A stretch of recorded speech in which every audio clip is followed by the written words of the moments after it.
all to the first Happy at Work Forum in Switzerland. This is a Gallo organization that in 2017 had done this analysis. This is worldwide, which fundamentally means 8% of people love what they're doing, 77% not really engaged, and 15% are totally disengaged. So let me use an appropriate analogy. This is a happy marriage. The second one, the 77%, is a dating, but if they find somebody else better, they're going to dump you. And the 15%, they'd rather be at the dentist having a root canal than working for you. That's fundamentally what it means. We are happy at work when the positive emotions are 3 times more present than the negative emotions. So that means that we need to focus on the positive, focus on the feelings, the positive feelings, much more than the negative feelings. You know, my takeaways, if I look back on my 8 years at Google, you know, the culture is king or queen. And I say that with a little smiley face, in that what I mean is really by that statement is inclusion. You know, allow people to be authentic and bring their best selves to work, irrespective of, you know, their background, their whatever kind of persuasion or demographic they're from. So culture can be a king or it can be a queen. Be super intentional about the kind of culture you want in the organization. It's leadership at all levels. You know, it's the quality of thinking that's important in an organization, not positional power, the bigwigs. There's freedom within a framework idea. You know, create as much of a blast radius as you can for people, but provide them guidance. Hire the best people, create that environment.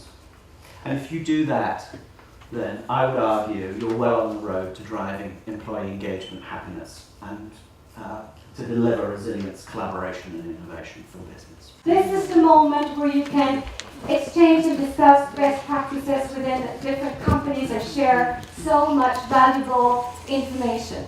Okay? What are your questions before we start? Was that clear? Stretch. Until I say stretch. Stand up and take some deep breaths and get into this discussion. Good. Thank you. In terms of the indicators to measure and to try to implement some of the happy at work, again, some have been mentioned. Yeah, higher, please. Okay, so we looked at 4 different programs. 2 were related to health, so kicking off health challenges within organizations and measuring those over a 4 to 6 month period. With some, there was a lot more support provided around doctors, nutritionists, sport coaches. Negative affect, stress, tension, difficulty, those are going to tend to bring out your sense of focus into specifics, into detail. Positive affect, however, happiness, is going to broaden your capacity for perspective.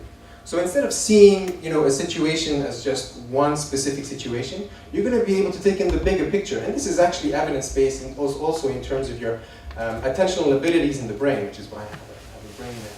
What we are still doing in many companies is to measure targets, KPIs, rational goals.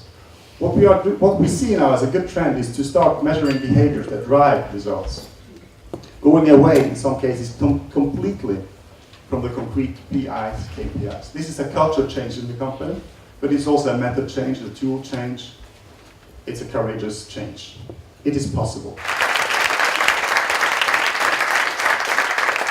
So this was the first 10 years. We're not going to wait 10 more years to meet again.